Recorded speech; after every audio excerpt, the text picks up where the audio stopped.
Well, glad to welcome you to the Lupus Foundation of America Chapter Network's Let's Talk About It webinar series. Each month, our chapter network will be presenting webinars on important topics related to lupus from experts across the country. Tonight, we will be discussing lupus and hair disorders. My name is Amy Yonder, and I'm the president and CEO of the Lupus Foundation of America Heartland chapter. We're headquartered in St. Louis, and we serve Missouri, Southern Illinois, Central Illinois, and Kansas. Before I introduce our speaker, I want to remind you that the information provided in this webinar is for general information and educational purposes only and is not a substitute for your own physician's advice. The views expressed by our webinar presenters are those of the presenter and not necessarily those of the Lupus Foundation of America. If you have questions during this webinar, please type them in the Q&A section at the bottom of your screen, and our presenter will try to answer as many questions as possible after her presentation. You can also chat with others in our chat section. If you have further questions or you want to learn more about upcoming education programs, support groups, or events in your area, please reach out to your local chapter. So now I'm pleased to introduce our presenter this evening, Dr. Amy McMichael. Dr. McMichael is a Philadelphia native who received her medical degree from the University of Pennsylvania School of Medicine. She completed internship at Thomas Jefferson University Hospital in Philadelphia and her dermatology residency training at the University of Michigan School of Medicine. Dr. McMichael has been a faculty member at Wake Forest Baptist Medical Center since 1994. She's currently professor and chair of the Department of Dermatology at Wake Forest School of Medicine. She also served as the residency director at the department for 12 years. Dr. McMichael's clinical and research interests include hair and scalp disorders and skin of color. She is a fellow of the American Academy of Dermatology and a past chair of the Skin Color Society and the National Medical Association Dermatology section. We're pleased to have Dr. McMichael join us this evening, and I'm going to turn it over to her now. Thank you so much, Amy. I really appreciate the warm welcome, and welcome to all of you guys today. I'm going to share my screen with you, and hopefully this will work. Everybody's seeing everything. Let's see. Let's go to the actual first slide, and all right, here we go. So Amy, give me a shout if we are running out of time or we have any issues. So as Amy said, I am from Wake Forest. I have had a hair disorders clinic at Wake Forest for the last 27 years, and I've seen pretty much everything that you can imagine that has to do with hair on the scalp, face, body, you name it. I've even seen hair in the throat after surgery. So I've seen it wherever it exists. So there's very little that surprises me. So hopefully I'll be able to share a few of my pearls today with you. I think lupus is a very complicated disorder. So, I'll try to keep it simple, and we can go a little bit more complicated in the questions. Here is my disclosure and conflicts of interest. I do a lot of consulting and a lot of clinical trials, and so anybody who's interested in hair disorders, I'm happy to talk to them. So this is a group of people that I work with. I don't think there's much in this talk today that will be problematic. So, what is this idea of hair loss and lupus? Well, the first thing to know about it is that it can look like many things. You can have what we call both scarring and non-scarring form of hair loss in lupus. And when we talk about scarring or non-scarring, what we're really talking about is the hair follicles are either there or they're not there. And when they're not there, that's the scarring. Okay. And usually what happens is white blood cells come up and attack the hair follicles and kill them off. And that's when we get the scarring form of hair loss. The non-scarring forms of hair loss can happen for a number of reasons, and we'll sort of go over those as we go through the talk. So those are the two main sort of pillars, non-scarring and scarring. And the reason why we have those as pillars is because they really are treated differently, and they're very different entities. So in terms of the non-scarring forms of hair loss, if you're talking about somebody who has known systemic lupus erythematosus, now of course we all know, and I'm not reviewing lupus tonight because that's not my role here, that lupus can be systemic. You can have just cutaneous disease, or you can have both. When you're talking about systemic lupus, there have been several patterns, clinical patterns that have been seen. And one of my very dear mentees or fellows actually wrote the most recent paper looking at hair loss patterns in systemic lupus, and it can include diffuse, that means all over the scalp hair loss, patchy hair loss, so it's kind of, just as it sounds like, patches of areas which are affected in the scalp, and what they call lupus hair. In other words, hairs that just don't look quite right when you look at them under a significant power of magnification. Um, the other thing that we can see, and this may get to a little bit of the diffuse loss, is that we can see telogen effluvium with systemic flares. So what is that? Well, when we have flares of lupus, everybody knows what that is, right? That's when your body may have been just kind of going along normally, and all of a sudden your joints start to hurt, or you start to have some renal issues or complications. Any kind of flare that your rheumatologist, your primary care doctor, your whoever takes care of you for your lupus, any kind of flare that occurs can set your body into sort of a stress mode. It's not like stressful, I had a bad day yesterday, or I've been in a pandemic for 6 months or a year. It's more like, okay, my body's trying to deal with a very significant problem, and it's diverting a lot of energy into this issue. And what happens is that grows on the scalp takes a great deal of energy. So when something else is going on in the body and you have to divert energy, it goes right to the scalp. It says, okay, we don't have to have hair, so let's divert our energy over to this other issue.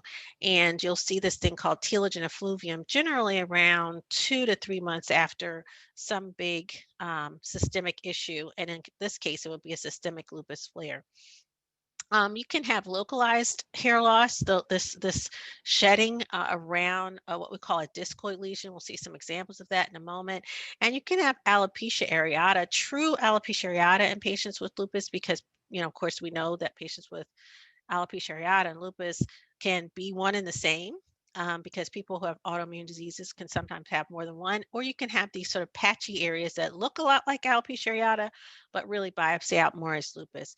And then, of course, you can have the typical scarring discoid lesions of lupus. So let's go through that a little bit. Here is that paper that I was talking about. This is from the Journal of the American Academy of Dermatology, was published in 2019.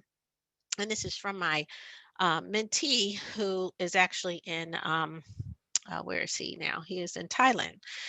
He's from Thailand. He came and worked with me for a year. We did a lot of work together. We didn't work on this one together. This is all his own doing. And it's a beautiful paper that looks at what we call trichoscopic findings. In other words, we use a magnifying lens to look at the skin close up. We use it for moles and melanoma. We also use it a lot in the hair. Some people call it dermatoscope, but we try to use trichoscopic because trichoscopic means magnification of the hair. So tricho means hair.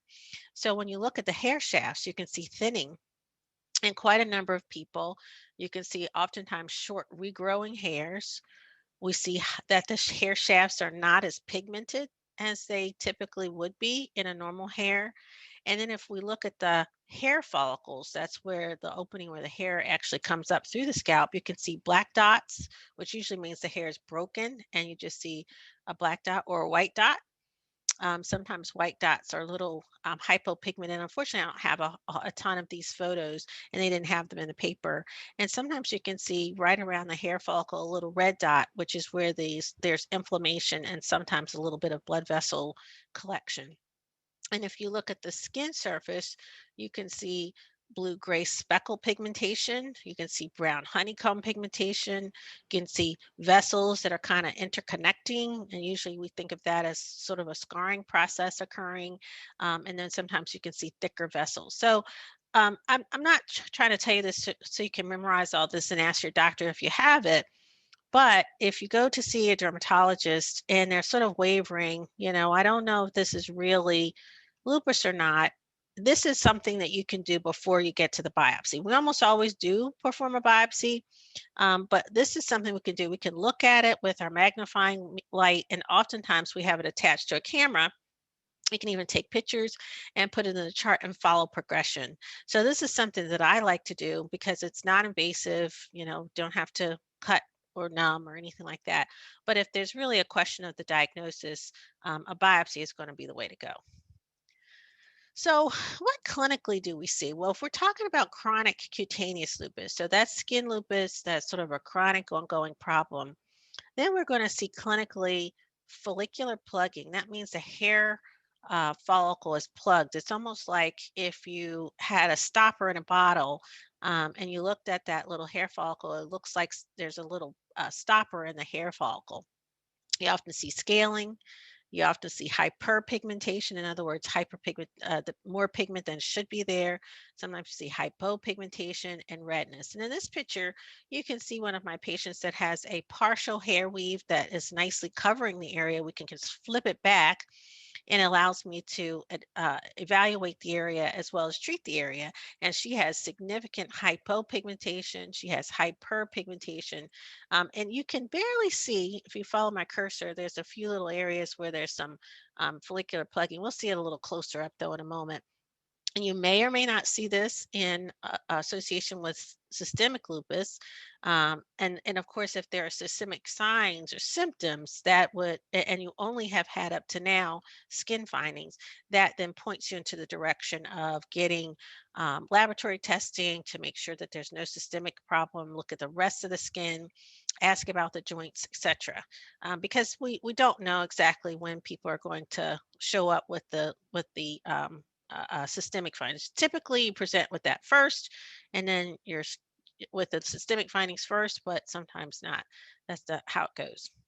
Here's another one of my patients. She came in very late, unfortunately, to see me before so I couldn't really do a lot for her. So this is one of those situations, as was the prior one, where we see scarring, so the white blood cells have come up and attacked the hair follicles and basically killed them off. And that's what damages also the pigmentation cells, because when lupus attacks the skin, it does so at the epidermal and dermal junction. So the upper level and the lower level of skin, right where those pigment cells live. And those white blood cells come up and they kind of just have a party and they damage the hair follicles, they damage the pigment cells, and really damage anything they can get their hands on.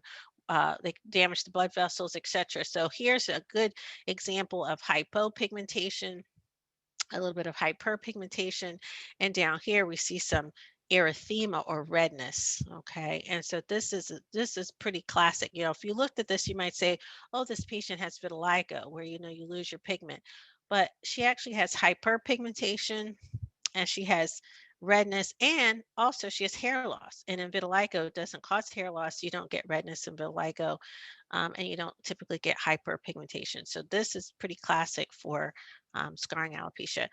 So remember, we talked about that plugging that you can sometimes see. Well, this is one of the best pictures I've seen. It's one of my own. I have to pat myself on the back because I don't know how I got this, but you can see there's like a little plug right in those hair follicles. Hair follicles are much bigger than they should be, and there's these little plugs here.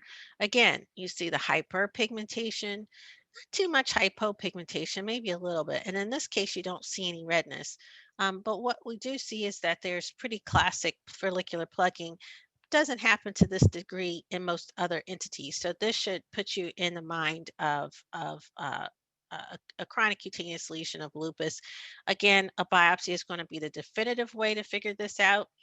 And with a biopsy, if you've never had one, we typically numb up a small area and we take about a 4 millimeter punch biopsy. So a little circular biopsy.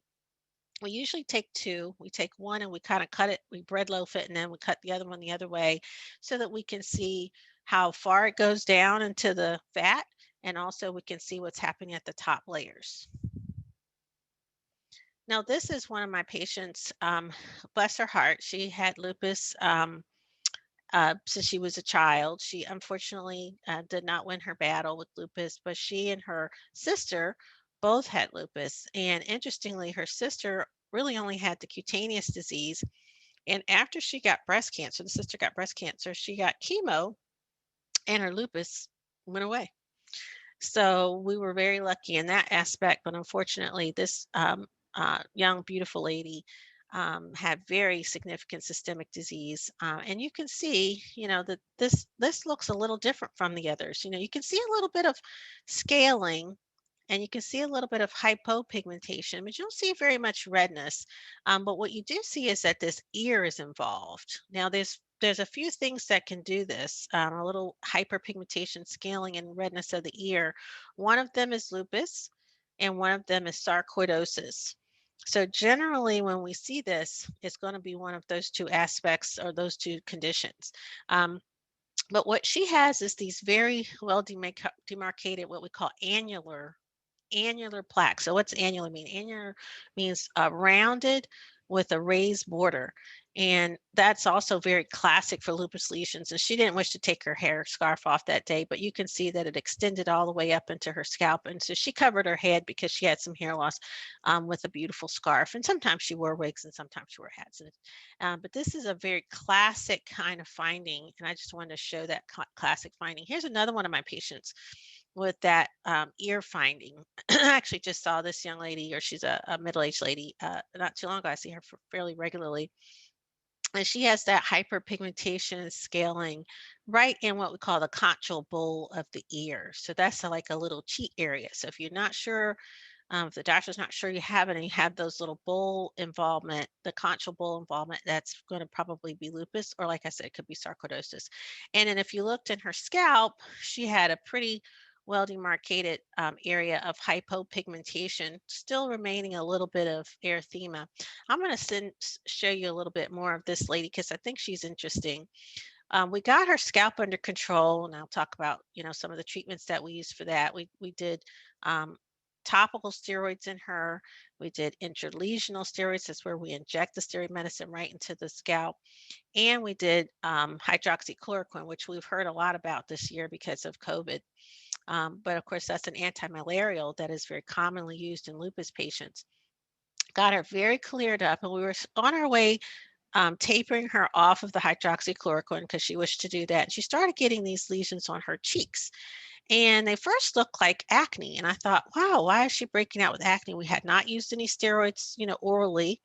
And the injection steroids don't typically cause this, nor do the topical ones. But it was her variant of lupus. And so she had this rare comedonal means acne like variant of chronic cutaneous lupus. Very few cases, only about 10 cases reported in the literature. And if you have something that looks like a bit like acne, but it's not typical, you want to kind of think about this variant. Now, sometimes you can just have acne and that's okay too. But if it comes and you need to look for other signs of chronic cutaneous lupus, got to rule out systemic lupus, which we have done several times in my patient. Biopsy it, make sure that you know what you're talking about, and again, treat with antimalarials, topical steroids. And we did just that, and she's actually doing quite well. She's even doing a little bit better than this because she's very good about getting her chemical peel. She's been doing all the things cosmetically that we recommended as well as medically, and her skin is clearing up very nicely. Here's another patient of mine that had this, and it was not recognized for a long time because it was thought she had lupus. But if you look very closely, it goes up into the scalp. It was on her ear, and she had those annular plaques, right? Those plaques that are circular with a raised border. So you have to be careful. And I'm showing a lot of patients who have brown skin, and you might ask yourself, well, why is that? Well, part of it is that um, lupus is more common in African American women. It's the most common group to have it. But certainly men can have lupus. Children can have lupus.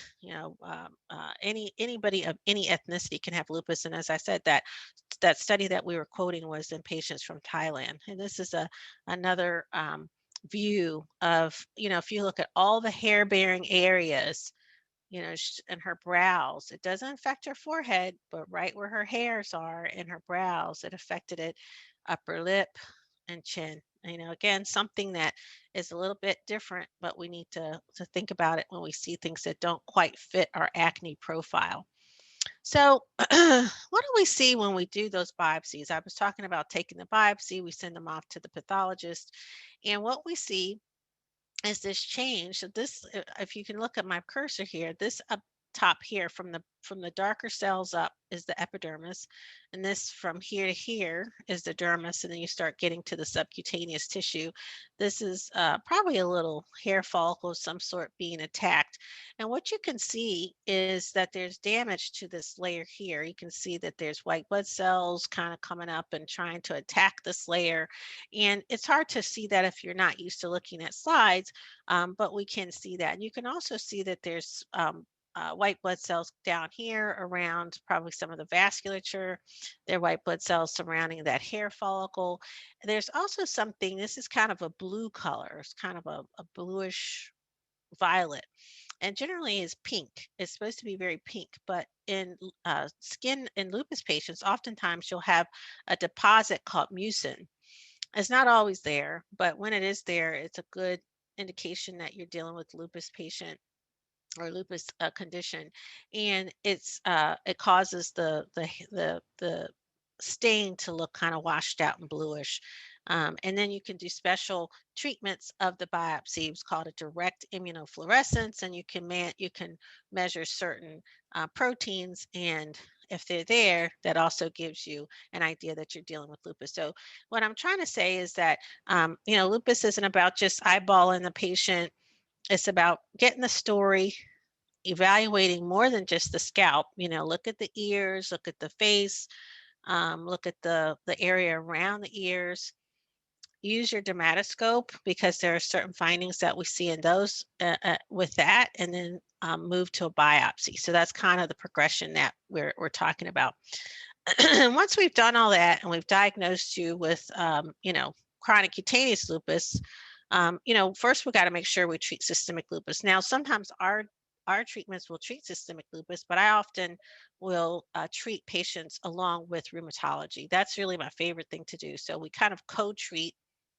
It's easiest if we use the rheumatologist in our medical center, but I can treat with any rheumatologist anywhere, as long as we have a good line of communication. And as I talked about, we often do use intralesional and topical corticosteroids. Now, sometimes we'll pull out our oral corticosteroids for skin lupus, but that's very rare. Typically, oral corticosteroids are reserved for systemic symptoms.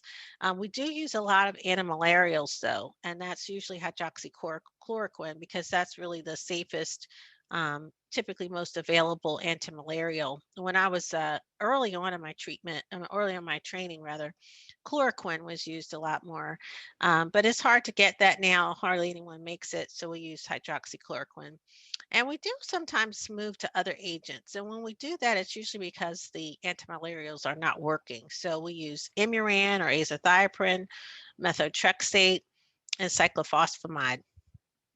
We also use other drugs, oral retinoids. This is like Accutane. Sometimes we'll pull out Accutane because we find in some patients it can be helpful. We also use the anti-leprosy drug Dapsone. We use Dapsone in dermatology a lot because it's an anti-inflammatory treatment, and then we use this other drug called thalidomide, and you might have heard about that many years ago when it was first pulled off the market. It came out first as a way to allow pregnant women or really anybody to get a good night's sleep. It was kind of a sedative.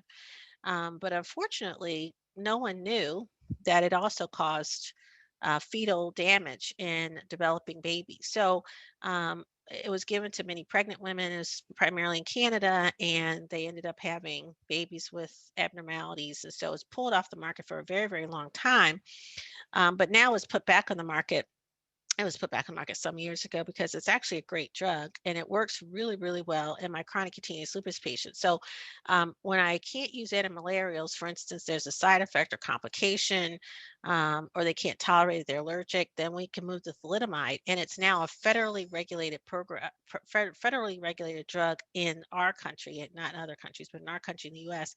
So you have to sign up in the program. This is all to make sure that nobody who's pregnant gets it, or that no one who's on it gets pregnant while they're on it. And it actually can be a very nice drug to use. The only problem is that they've also found that it can work in some cancers. One of them is melanoma, and anytime a drug works for cancer, the price of the drug skyrockets. So it's actually costs pennies in a developing country, and it costs hundreds of thousands of, or thousands of dollars in the US. So I'm told you that I would talk about these other ways that lupus can look, and we'll spend a little bit of the remainder of our time, so about 5 more, maybe 10 more minutes on ways that lupus can look. And it can look like this thing called telogen effluvium. And people have probably had telogen effluvium. A lot of people in this call have probably had telogen effluvium, and may or may not have been related to your lupus, because telogen effluvium can happen for a lot of different reasons. It's one of the most, difficult to diagnose alopecias because it's constantly changing. If you see it in the early phase, you can have all over shedding, have just hair coming out in handfuls. If you see it kind of in the middle phase, it's kind of mild shedding.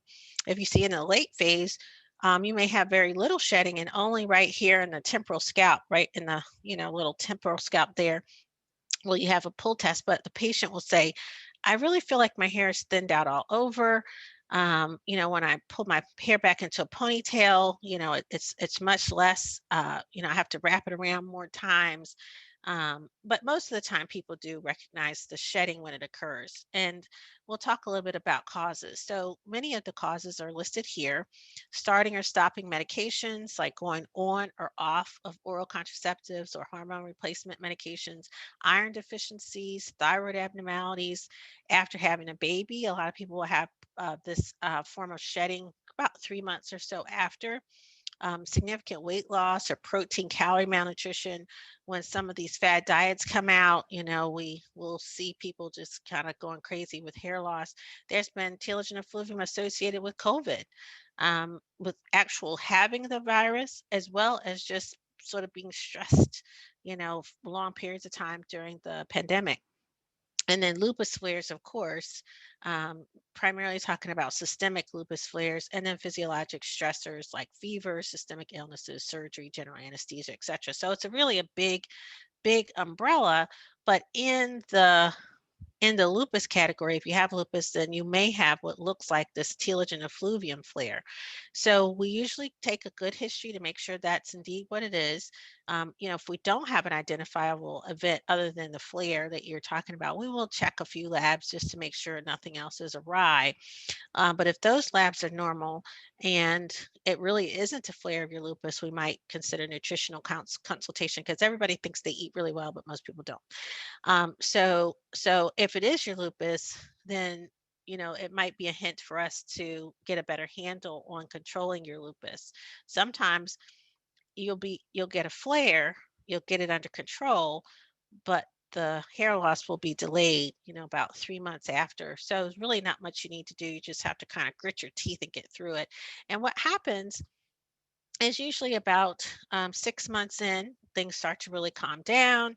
And then 9 months in, everything's stopped in terms of shedding. You're starting to regrow hair, and then by a year, it's much, much better. But it's tough to deal with it when it's happening because it's very scary.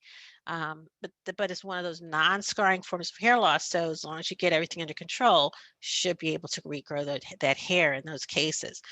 Alopecia areata is an autoimmune disease of the hair follicle. We see it in patchy forms. You can see it down here in a patchy form. Sometimes you can see it in big, large swaths. Sometimes it's in the back. Sometimes it's total scalp. Sometimes it's the whole body. This young lady didn't have any eyebrows or lashes. And it can occur just by itself, obviously, but it can also occur in patients with lupus. If you look down here, and you can see associations with classic autoimmune disorders. Alopecia areata happens in thyroid disease, vitiligo, pernicious anemia, which is like a B12 issue, lupus, diabetes, etc. So alopecia areata comes out sometimes in lupus patients, and it's something that we can treat very aggressively because we know how to treat alopecia areata. Typically, it comes out in a patchy version. And again, sometimes I'll biopsy because I want to see, is it the patchy version of lupus hair loss, or is it truly alopecia areata? Because we're going to treat it a little bit differently.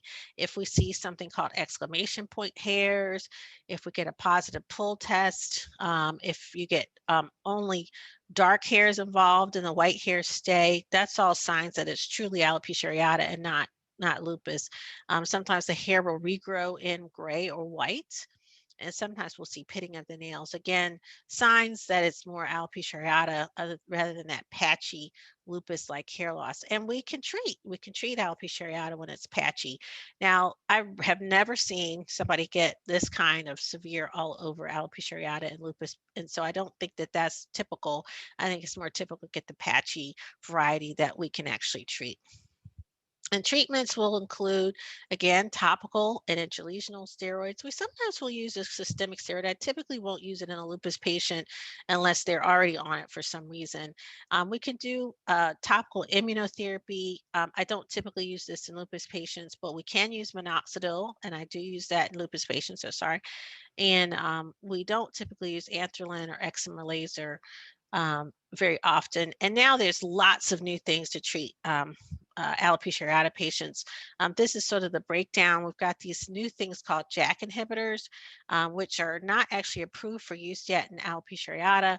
They're actually approved in rheumatoid arthritis or polycythemia vera, as you can see here. I would not use those in my lupus patients because they are not necessarily approved for use, and they could go against the rest of the medicine that you're taking. So while it's good for alopecia areata patients that just have alopecia areata, or perhaps good for that, we wouldn't use it in a patient with lupus who has alopecia areata. I just want to show you that. And there's lots of studies looking at these new drugs, and there's lots of studies looking at drugs that are completely new, not even out on the market, that are like these so-called JAK inhibitors.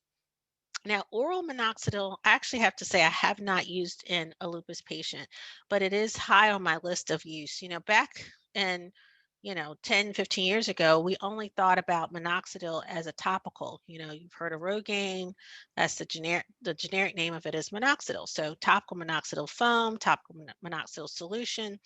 And we do use that in our lupus patients if they have hair loss, because all minoxidil knows what to do is to cause your hair to keep growing.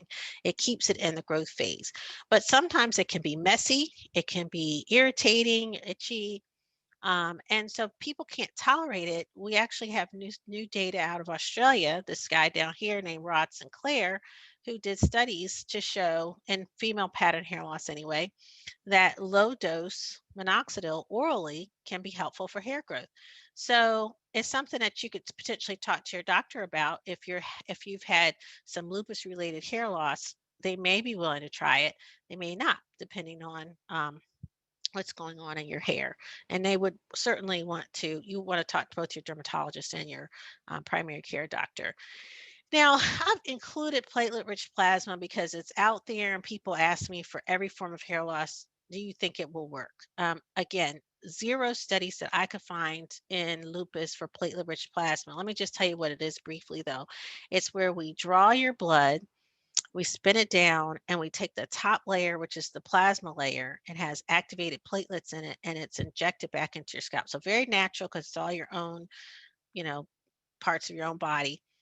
It's used primarily for female and male pattern hair loss. Now people are starting to use it for scarring forms of hair loss, but again, I haven't seen it in lupus patients. So while we are doing it, we need to get some more research on whether or not this is good for our lupus patients. It's very expensive, not covered by insurance, and everybody does it a different way. So right now, I think this is one thing to avoid when you're talking about lupus patients. Now, the final thing I'm just going to mention is central centrifugal cicatricial alopecia. And this is a collage of the various ways that it can look. It's typically on the vertex scalp or the crown of the scalp in women of African descent, but as you can see here, not all the time. And it causes what could look very much like a lupus related hair loss, not as much with the pigmentation, but you can see some, hypopigmentation in some patients and some hyperpigmentation. Some patients have a little um, redness. So in the case of whether or not this is CCCA, again, forming more in women of color versus lupus, which is also more common in women of color, a biopsy is really indicated if you can't tell the difference. And you can have both. I have patients who have both diseases, and we treat both of the diseases. It's common, but not super common. We have some prevalence data in South Africa and in the U.S. Typically around ages 30 to 65, but I've seen younger, I've seen older. And we do have some genetic data that both myself and one of my colleagues from South Africa have worked on in this disorder. But again, it can really mimic, sometimes the patchiness of lupus. So want to make sure that we treat the right thing and that we know what we're treating. So I'm going to close us off there because I'm sure there'll be some questions, and just say that hair loss in patients with lupus can look many different ways and it can be very confusing. Hopefully I've clarified for you some of the ways that it can look and how we determine what you have and how to then go to treat it.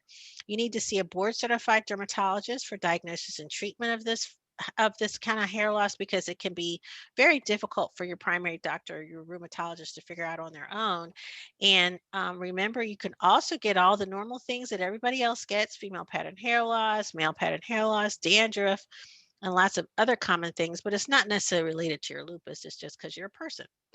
And rarely do we find that lupus medications cause hair loss. So that's a good thing. We don't typically worry about that. So I'll end there and thank you for your attention. We have great resources here for the North American Hair Research Society, the Cicatricial Alopecia Research Foundation, and hopefully you also know about the National Alopecia Areata Foundation. And I'm sure that Amy can provide these things for you if you need them.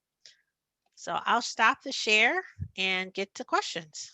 Okay, great. I know we've had some questions. People wondered if you'd be willing to share your slides. Can I get those from you? Or is that not something? Yeah, not with the pictures. If they don't Okay. mind just the words, Yeah. I'm happy to do it. Okay, great.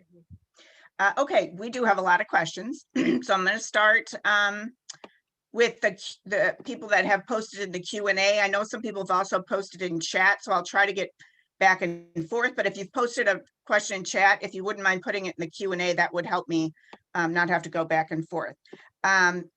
So one person is just talking about having scalp pain and itching and what can be done about that. That's really a good question. I didn't cover that because that's a whole, you could talk about scalp pruritus. That's our fancy dermatology word for itching, for 2 or 3 hours. But lupus is one of the things that does cause scalp itching. I've seen it in many, many different things. So again, it could be just your typical seborrheic dermatitis or dandruffy issue, or it could truly be the lupus. And if either way, a good place to start is a nice anti-dandruff shampoo, like one with zinc pyrithione in it. Some people like the prescription ketoconazole shampoo, and those are really for the scalp. Now, the other thing that you can do is the topical corticosteroids that we talked about.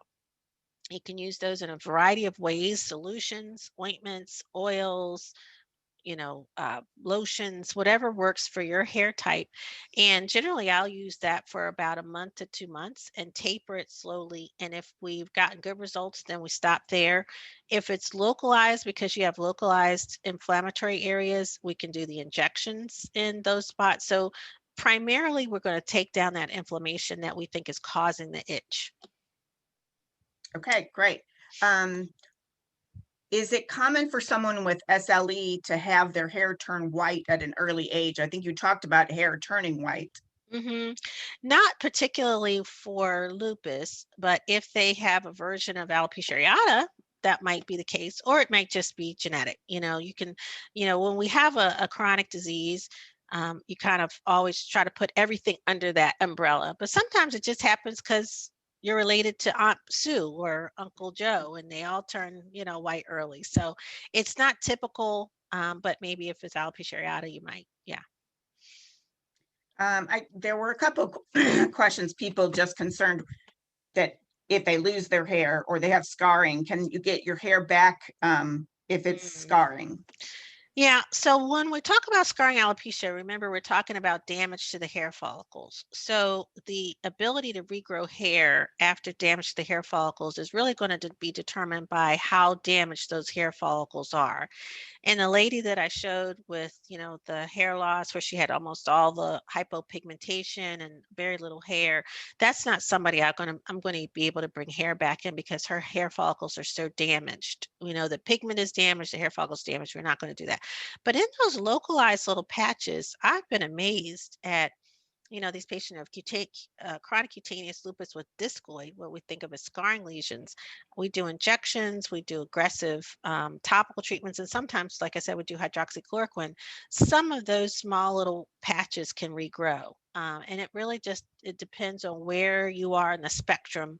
Unfortunately, we don't always know, and it's different for every patient. Someone asked, do you see discoid lupus in the ear very often? Yes, very often. That's like a little cheat area. Like I see it in the ear, I'm like, I know what you got. So yeah, it's very common. Do you recommend a person with lupus related baldness see a dermatologist regularly? Well, I think it depends on what the goals are. If you have hair loss, I don't like to say baldness because typically we don't see people with complete baldness. But bald is a word we kind of avoid in dermatology. But hair loss, if you have a lupus related hair loss and it's not being addressed, yeah, I think you should see a dermatologist. And then you'll work with that dermatologist to determine what your follow up should be.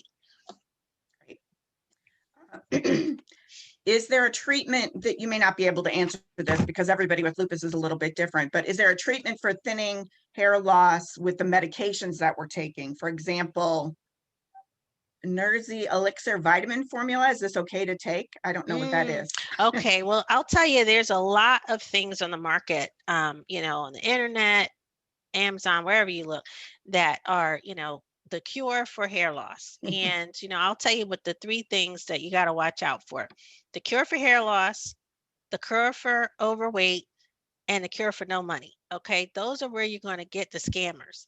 So, and hair loss right up there with the money and the weight. So you have to be very, very careful. I am a big fan of eating nutritionally.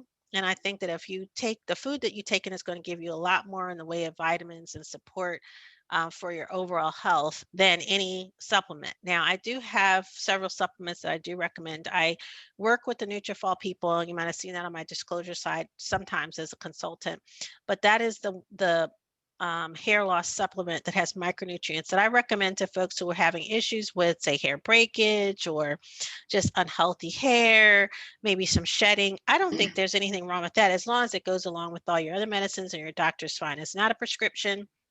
You can get it on the internet. We sell it in our office.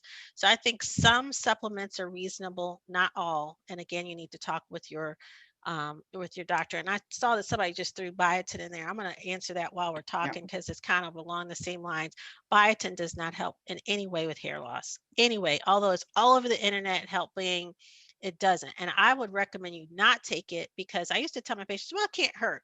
But now we know that biotin can alter the results of hormonal tests. So, like your thyroid tests, if you had a heart attack, it can alter those tests, pregnancy tests. It's really not a good thing to take. It can work for nails, and sometimes we'll give it to people for nails for like about 3 months at a time. But for long term, taking it for hair loss, don't do it. Okay. Can hair loss also be seen in Sjogren's? Um, Sjogren's is kind of off the beaten path. I know people with lupus sometimes do have Sjogren's. If you have a flare of any autoimmune disease, I think that any systemic autoimmune disease, you can have hair loss associated with that. But I don't think that typically Sjogren's is associated with any particular form of hair loss. So I would say it's not typical. Again, this will be a situation where you need to go see your dermatologist and say, what do you think this is? And it may not be related, but you may have a hair loss form that needs to be treated. There's lots of questions just about like over-the-counter shampoos or, what would you recommend if somebody doesn't want a prescription? Yeah. So over the counter products, again, if you have itching or scaling in your scalp, trying things like zinc parathione shampoos, salicylic acid containing shampoos, tar containing shampoos, they can be helpful. Um, they're not really treating the lupus, but they can be anti-inflammatory. So I think those are reasonable. They're good for your scalp. They're hard on your hair. So use them to your scalp and make sure you follow up with a nice conditioner because they're not really made for conditioning the hair. Um, in terms of, things that you can get that's going to really be helpful for the inflammation of the scalp, unfortunately, there aren't really things over the counter. Castor oil, coconut oil, all these things. There's thousands of oils and butters and shea butter, and everybody wants to be natural. And a lot of those oils and butters will actually cause irritation in the scalp. So you have to be very careful. When people come and see me, I tell them, you only use what I give you. If you want to use something else in your scalp, you need to write me an email, through your chart, and we can decide whether or not that's going to be effective, because I've seen so many people get burned with, coconut oil and all these things that are quote unquote natural. But one thing, they're not regulated. Nobody regulates these over the counter products, and they have fragrance in them. They have all kinds of other unadulterated chemicals. So be very careful about that. Now, if you have a stylist and you like the stylist, you trust your stylist, and they're giving you things and recommending things, and it's making your hair look good and you feel good, that's fine. Here's another question. I have lupus. It's not aggressive enough to have major issues on my skin, scalp, or joints. I have mild joint pain and some hair loss. And sometimes I feel skin eruptions in my eyebrows, mustache, and under the eyes. You Hmm. mentioned that you suggested one of your patients get some chemical peeling. Do you recommend to get chemical peeling as a preventative approach? No, I do not. So the chemical peeling for that patient was simply because she had scarring, hyperpigmentation from the process of the lupus. It was not in any way a treatment for the lupus. It was really treating the cosmetic outcome from the lupus flare. So what you're describing, though, is an inflammatory process. We don't treat inflammatory processes with chemical peels except for acne. That's the only one. So I wouldn't do that. I would see your dermatologist and just determine what it is that's happening. It might be just something as simple as seborrheic dermatitis, and you may be able to get away with doing an over-the-counter anti-dandruff shampoo, a prescription anti-dandruff shampoo, or hydrocortisone. But I wouldn't try anything until you go in and check it out.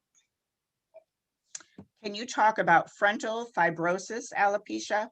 Oh, sure. Frontal fibrosing alopecia, also known as FFA. I actually had that in the talk, but I took it out of the talk because the talk was already too long.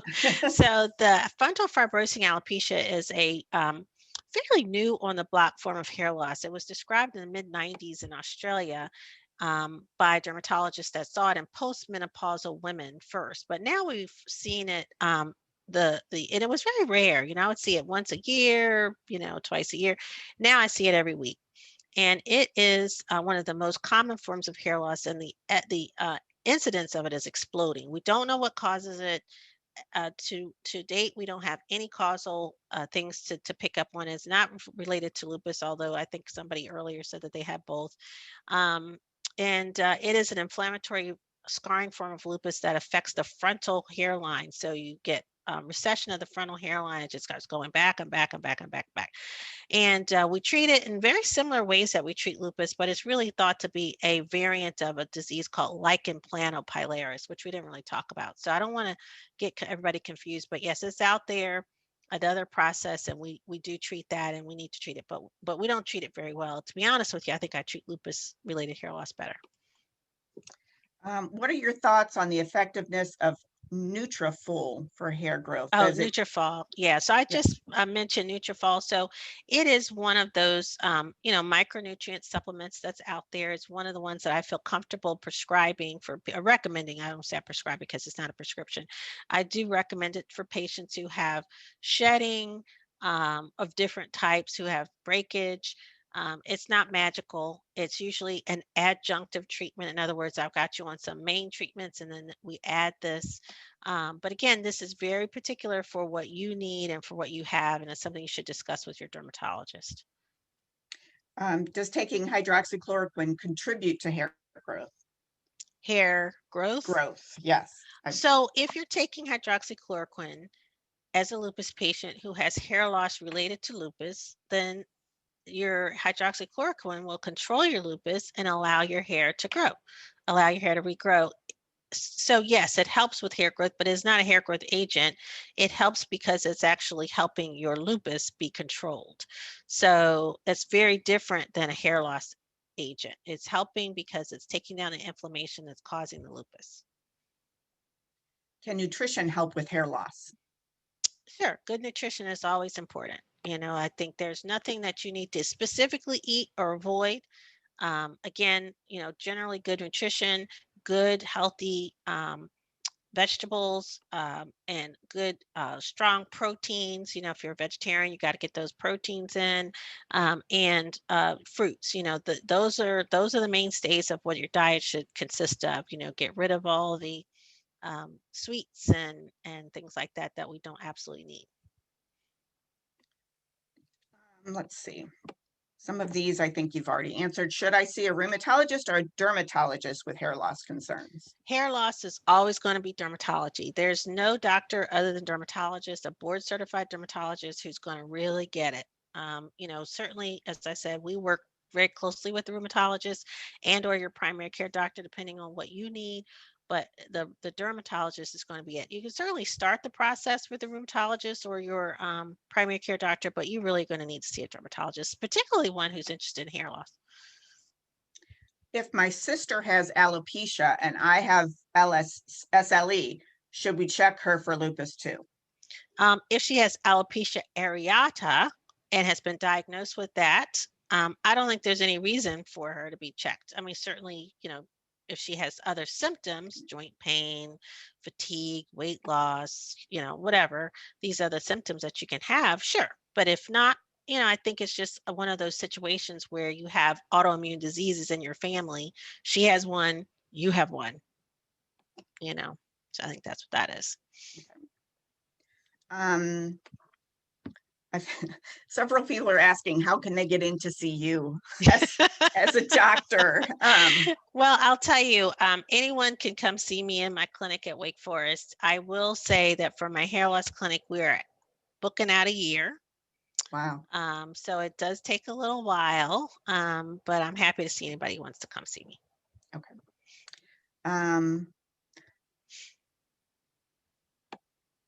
Let's see. What does lupus cause your head to be tender? Only if it's an inflammatory process going on at that spot. I think I saw that there's this idea of being tender-headed, where it's hard to comb your hair because everything just hurts. And there are some people who are just made like that. I think their nerve endings are just really, kind of active, and it's just like anything, some people are just made that way, whenever you try to braid your hair or detangle it, it's a little bit sore. If that's something you've had all your life, then no, it's probably not related to lupus. But if you have an active lesion of lupus in your scalp and it's tender, yeah, sure, I think it can be cause tenderness. When searching for a dermatologist, do you need to find one who specializes in cutaneous lupus? I think it helps. We have a couple of dermatologists who like complex medical dermatology in our department, Dr. Joe Urizzo, Dr. Willie Wong, Dr. Lindsay Stroud, and they are extremely knowledgeable about all the rheumatologic diseases. And so I think it's nice to have that background. There are many excellent dermatologists who really don't do the complex medical derm.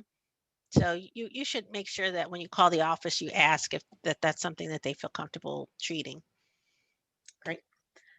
Can we color our hair? And if so, what product should we use? Yeah, I think if your hair shafts are normal and they're healthy, it's no reason you can't color your hair.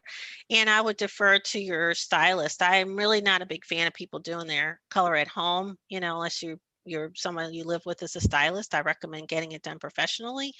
And whatever products they use and are safe for your hair would be fine. So another question about hydroxychloroquine. It does not cause hair loss, correct? No, I've not seen that to be the case. Okay. I've been complaining about hair loss to the wrong doctor. I should be telling my dermatologist instead of my rheumatologist, right? Right, right. That's right. People tell me about their joint aches, and I tell them to call the rheumatologist. And people talk about their hair loss, and they tell you to call the dermatologist. So, yeah, we share. We share. Wigs are so expensive. Do you know of any resources for health issues, people who have health issues that need wigs? Yeah, so there are many insurances that will cover wigs. I usually write it as a scalp prosthesis, and I use the the diagnosis code for the problem. So if it was lupus, I would use the diagnosis code for SLE or chronic cutaneous lupus or whatever it is. And a lot of insurances will pay up to, $400 even for wigs, similar to the way they do it for chemotherapy. Now, of course, not all insurances do that. And I don't know, other than for children, with Locks of Love and the National Alopecia Areata Foundation, where you can get a whole lot of resources for that. But, there are so many uh, uh, hair wig, like wig places around now in most big cities, especially, and even in our small cities here in North Carolina. You can get a really nice looking wig for like $50, but you can't try them on right now, usually COVID times, but you know, 45, $50, if you can't try it on, you can try it on and get home, and you're not wasting a lot. But you're right, if you go get one of the really nice, sort of human hair wigs, they're going to run you a little higher than that. But I suggest you kind of look around. Um, Someone's asking if if my lupus is under control, I'm not enough flare, but could lupus still be causing scalp and hair issues even when my SLE is under control? Well, if you have scarring hair loss associated with lupus, it's not going to go away when you're controlled. So, unfortunately, the scarring forms of disease will cause the thinning, and it can just kind of stay that way. And I've also seen people who have had a lot of diffuse loss with lupus and they don't ever kind of regain it. And I suspect it's because there's probably some scarring in there too. So there are, variants of every type where, if your lupus is not active, all your hair will come back and it's great. And it's on a continuum all the way up to the opposite. So it's really very specific to the person. Um, there are still a lot of questions just about supplements and vitamins and, Yeah. anything in particular Nope. that you're recommending. Okay. Nope. You guys got to get out of that vitamin. That's going to turn you wrong. You're going to be chasing the vitamin down the road and it's never going to help you. And you don't even really know if what says that's in there is even in that vitamin. I mean, they're Correct. not really Correct. regulated. So, Right. So that's why I stick with the Nutrafol. Some people like Viviscal. I mean, again, it's not really a lupus specific thing. It's more like a micronutrient. And I think those are reasonable to try. And if you do try one and so they're not truly vitamins, they're nutrients, then I would try it for about 6 months because it takes about that long to see if anything's going to really work. okay. Um, do low vitamin D levels affect your hair? Probably, we don't have specific data, but if you have low vitamin D, it's always recommended to get it up to the normal level, because not that vitamin D has a direct, tie to the hair, but because it's used in so many other, different things that go on in your body, it can, help just move things along and have more healthy hair. So I would say yes, take vitamin D supplement if you need it.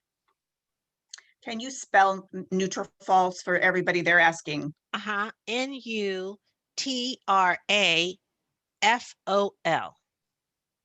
Okay, thank you.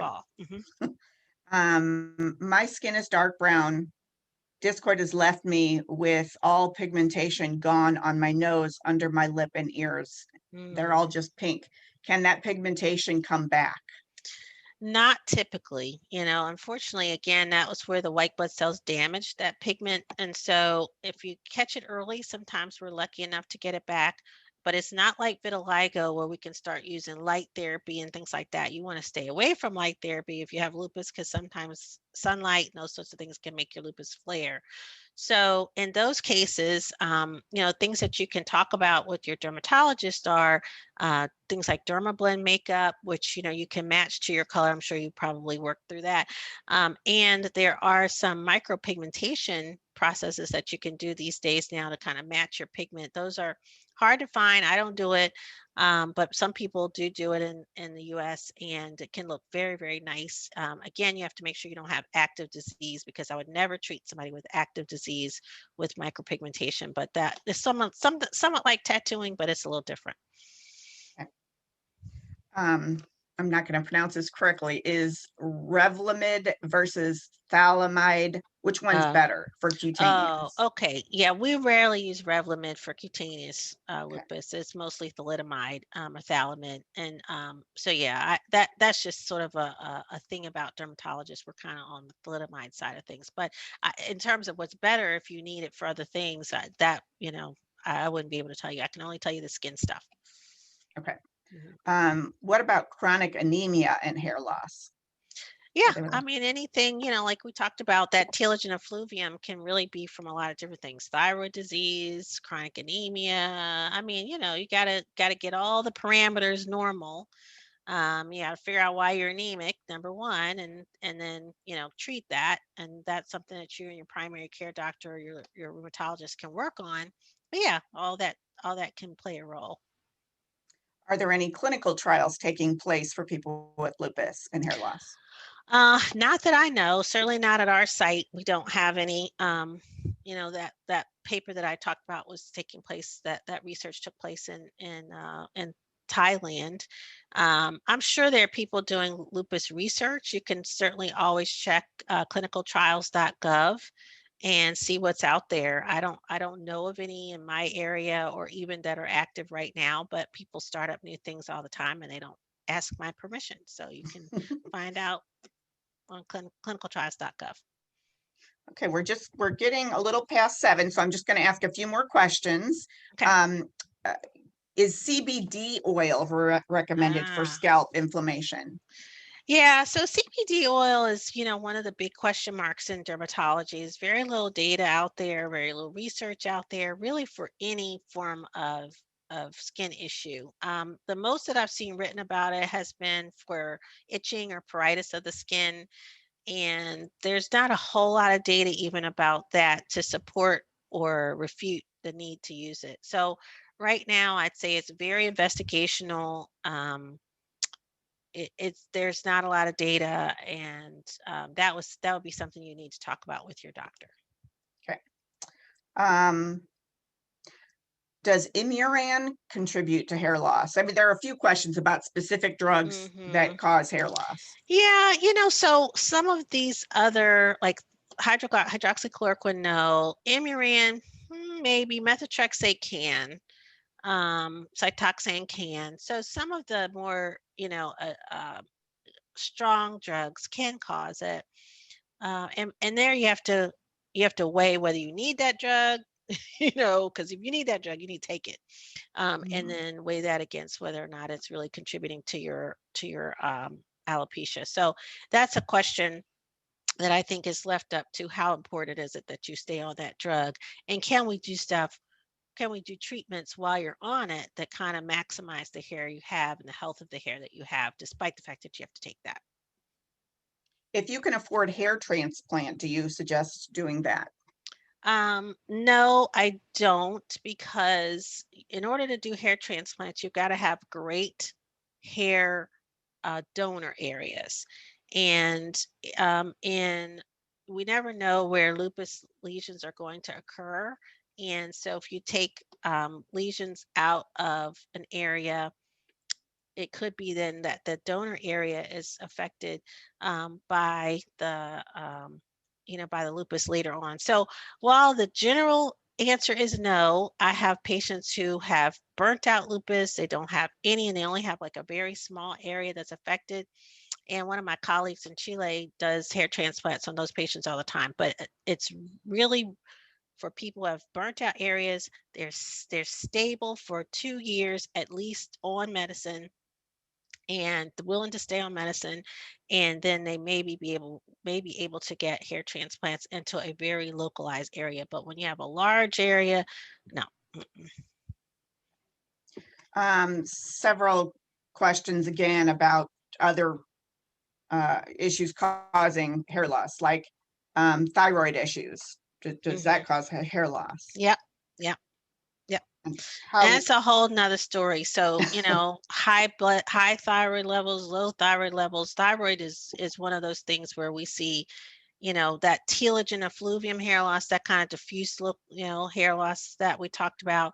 And that form of hair loss, when you have thyroid abnormalities, sometimes when you lose that hair, before you've gotten organized, gotten your thyroid organized, it's hard to get that hair back. But if it's early enough, some people will regain their hair. So um, thyroid does it in a lot of different ways. It's a little bit more than what we can probably address today because that's a whole nother story. But that telogen effluvium is going to be the most common form of hair loss we see in thyroid. Okay. I think that will conclude all the questions. I'm sure, if you have something specific, you should speak with your dermatologist or your rheumatologist about that. We got through a lot of questions though, so I appreciate that very much. I'm sure all of you, there's a lot of comments here thanking you and saying that Thank this you. information has been very helpful. So Good. thank you very much. My And pleasure. thank you all for attending this evening, and look for future programs coming up soon. Good night, Bye. Have a great everyone. Thank night. you.